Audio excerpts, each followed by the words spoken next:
ये जो मतलब कह सकते हो ग्राफ है वो निगेटिव डेविएशन के लिए, या किसके लिए हो जाएगा, निगेटिव डेविएशन के लिए हो जाएगा। क्लियर, ये निगेटिव डेविएशन के लिए आपका ग्राफ हो जाएगा।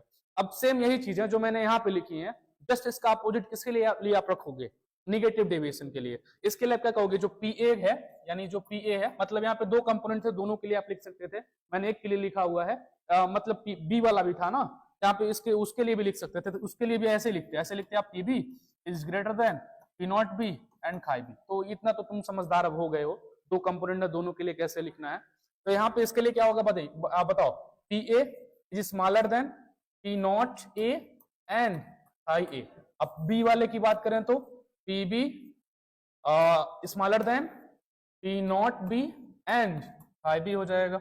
और इसके बाद एक और चीज जिसकी हम बात किए थे, डेल्टा एच मिक्सिंग, इसके लिए क्या था, पॉजिटिव, तो इस वाले के लिए क्या होगा, निगेटिव, यानी डेल्टा एच मिक्सिंग इसके लिए क्या होगा, निगेटिव। अब बताओ निगेटिव होगा इंडोथर्मिक एक्सोथर्मिक, एक्सोथर्मिक यानी इंग्लिश में, हिंदी में बोले तो उष्मा क्षेपी, तो हो जाएगा एक्सोथर्मिक।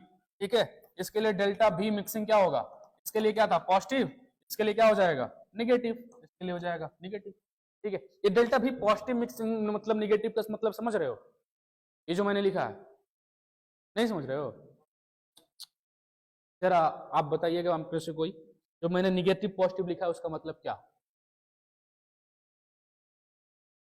अरे बैलो, मान लो 10 ml लिक्विड ए को 10 ml लिक्विड बी के साथ मिला रहे हो, तो 10-10 कितना हुआ 30, बट फाइनल कितना हो जाएगा वो 22। तो वही तो हम कह रहे हैं, कहाँ कह रहे हो तुम लोग, तो कोई नहीं कहा है, नहीं बिल्कुल नहीं कहा है, किसी ने नहीं कहा। आगे बढ़े, तो इसका मतलब यही होता है। एक चीज और, जो ये वाला था सेम इसी का जस्ट इसमें अपोजिट आ जाओगे। अब इस वाले में देखो इसका एक्सप्लेनेशन क्या है। अब इसके एक्सप्लेनेशन के लिए मान लीजिए कि हमारे पास कोई लिक्विड यहाँ पे ए है, ये अपने पास कोई लिक्विड ए है, ठीक है, और एक और लेता हूं, तो यहाँ पे हमारे पास एक कोई लिक्विड क्या है बी है, इसके बीच इंटरेक्शन क्या लगेगा, ए लगेगा, और इसके बीच इंटरेक्शन क्या लगेगा, ए बी लगेगा। बट इन दोनों को मिला करके हम एक अगर नया सोल्यूशन बना दें, ठीक है, सोल्यूशन नया बना रहे हैं, इसके बीच ए और बी होगा, यानी इंटरेक्शन इसके बीच क्या लगेगा, ए बी लगेगा। तो आप बताओ फाइनल वेपर प्रेशर घट रहा है कि बढ़ रहा है, बताओ देख के, घट रहा है ना, तो घटेगा कब, जब इंटरेक्शन वीक होगा या स्ट्रांग होगा। इंटरेक्शन अगर स्ट्रांग, मैंने पानी वाला एग्जांपल बताया ना, इंटरेक्शन स्ट्रांग होगा तो वेपर प्रेशर कम बनेंगे। तो यहाँ पे इंटरेक्शन स्ट्रांग होगा कि वीक होगा, स्ट्रांग होगा। तो यहाँ पे जो इंटरेक्शन होता है कैसा होता है, स्ट्रांग होता है। क्लियर, स्ट्रांग, अरे भाई कर जाओ, स्ट्रांग होता है। ठीक है, इसका एग्जांपल लेते हैं, कैसे एग्जांपल में लेता हूं, CH3 C double bond O, और यहाँ पे क्या है CH3, इसका नाम क्या है एसीटोन, क्या नाम है इसका बालक लोग,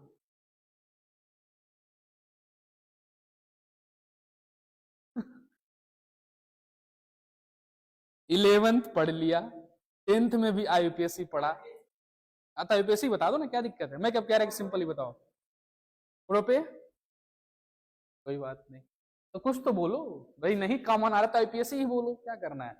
इसमें मिला रहे हैं कार्बन टेट्राक्लोराइड CCl4 या फिर CCl3, कार्बन टेट्राक्लोराइड का फॉर्मूला क्या होगा, CCl4 या फिर CCl3, CCl4 ना, ये डेस्क ही चला के मारूंगा इस बार में। एक बात बताओ तुम लोग, CCl4 टेट्रा मतलब 3 होता है 4 होता है, टेट्रा मतलब 3 या 4, 4 ना, क्या बताऊं, से डंडा रहता है ना, दौड़ा के मारता आज मैं। टेट्रा मतलब 3 होता है बैलो, ट्राई मतलब 3 होता है, अच्छा पक्का, यकीन कर लूं, करूंगा नहीं मैं। देखो, तो यहां पे हम लेते हैं कार्बन टेट्राक्लोराइड या फिर ट्राइक्लोराइड। अगर टेट्रा लेते, चलो दोनों लेते हैं ना, एक एक करके दोनों लेते हैं। कार्बन टेट्रा में कह रहे हो, कार्बन 1 2 और ये 4, ठीक है।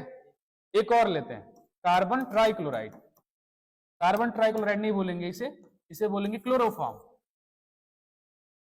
बोल सकते हैं CHCl3। तो यहाँ पे CHCl3 ले रहा है, यहाँ पे H, बॉन्ड क्यों बना दिया मैं, यहाँ पे लेते हैं C, और यहाँ पे हो जाएगा Cl, इधर हो जाएगा Cl, इधर इसको मैं दूसरे कलर से लिखूं तब थोड़ा अच्छा लगेगा, आ जाओ भाई, हाँ यहाँ पे Cl, इधर Cl, इधर कौन Cl, इधर कौन जुड़ा है हाइड्रोजन, ठीक है। ट्राइक्लोरोमीथेन, नॉर्मल सॉरी ट्राइक्लोरोमीथेन, हाँ सही तो है ट्राइक्लोरोमीथेन। तो अभी जो ट्राइक्लोरोमीथेन है, अब बताओ इसका जो हाइड्रोजन है, इस हाइड्रोजन और इस ऑक्सीजन के बीच इंटरेक्शन होगा कि नहीं होगा, पहचानते हैं कैसे होगा। इसकी इलेक्ट्रोनेगेटिविटी ऑक्सीजन की कार्बन से ज्यादा होती है, इसलिए इसके ऊपर आएगा पार्शियली नेगेटिव, इसके ऊपर क्या आएगा पार्शियली पॉजिटिव।